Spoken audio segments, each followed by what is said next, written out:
Okay, Aaron, I pulled up some videos of when I felt like you were swinging the club the best, in my opinion, one of your last trips to Vegas here. And I'm going to kind of play these for you side by side and just kind of show you, just let you look at the differences, and we'll go from there. Not much difference in the setup at all. That's pretty much stayed constant, throughout your career. We haven't worked too much on that kind of stuff.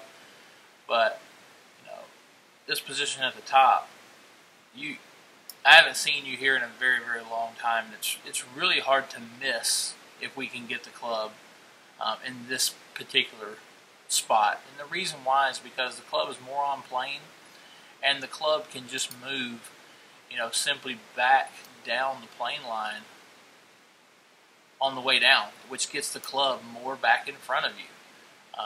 When you get over here on the right, very foldy, very narrow, very across the line, and this is actually better than you've been recently. So remember, the club is initially going to want to move in the direction that the butt of the club is pointing in transition. So this club's going to move down and inside instead of, back out in front of you. If we just kind of look and compare halfway down, you can see the hand pass moving out on the left. Shaft is shallowing. Okay, you can see the hand path didn't move anywhere near as much out. So I'm just looking at lead arm parallel to the ground here.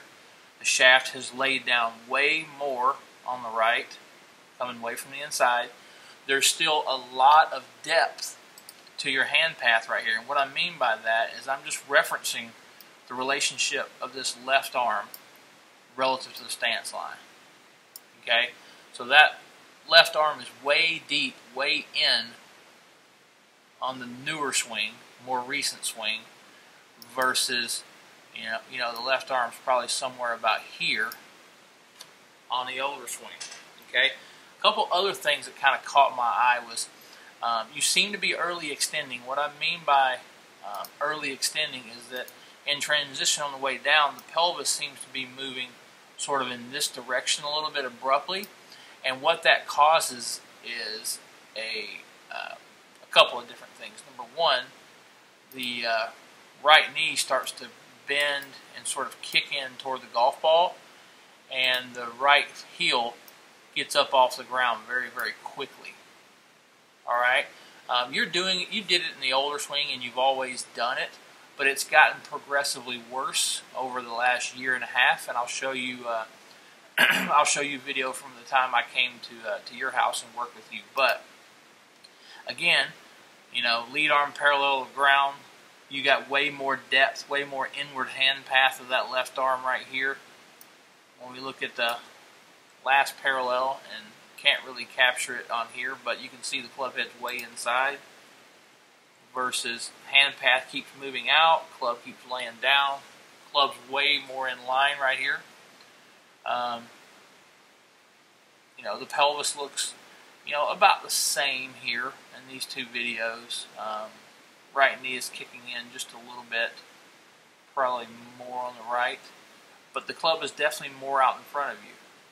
Right arm seems to be straightening faster. That's one of the bigger things that I've noticed, and again, that's getting the club more out in front of you. So right arm is here versus, it just seems to be more bend in the right arm late, and that's, again, that's in line with deep wrist angles and really pulling the butt end of the club and not letting those wrist angles out soon enough. But, you can see on the right, you're underneath, big high exit, coming out above the shoulder, whereas on the left, you're actually able to get the club out in front of you, turn the corner with it, and if I remember, this ball started left and cut. Exit's much lower there. Okay, again, I'll throw up a really, really old swing I have from you with a driver.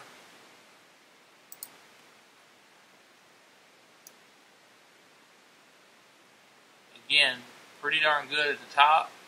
Now this one really moves out nicely. And you can see the pelvis is much more controlled here. The right foot's not getting up off the ground nearly as much. club's lining up better at P6. I mean, that club head's out in front of us here. Right arm is straightening faster, the wrist angle's coming out faster. And I also think that your chest is opening up faster. You're turning your torso, your thorax, you're opening it up faster. By the time you get to impact, I would say that, you know, the shoulders are probably 20 to 30 degrees open versus, I don't know if we can catch the one on the right. No, we can't catch it at impact, but I mean, that's after impact, you know, and it looks to be, you know, it looks to be the shoulders still aren't quite as open as they are on the left. And again, I like the swing on the left. So in the short term, I don't want you to do a whole lot when we're trying to go freaking win a golf tournament here. But if you want to just have a feeling of maybe on the backswing, you don't get the left arm quite as deep relative to the stance line. Okay, and again, what I'm talking about is this alignment. So when the left arm's parallel to the ground, maybe have a feeling of keeping it more out, more on the stance line. You know, hopefully when you start down, you'll be able to get it back out on the stance line pretty quick. See, I mean, that's really good right there. I want you to just kind of feel like you're matching the stance line with the left arm throughout the backswing, and then move that hand path out on the downswing. So that's a very simple thing that we can focus on instead of thinking about backswing, top of the backswing positions. Let's just think about monitoring the depth of your left arm, both on the backswing and on the downswing. I will be there tomorrow, so I'll take a look at you.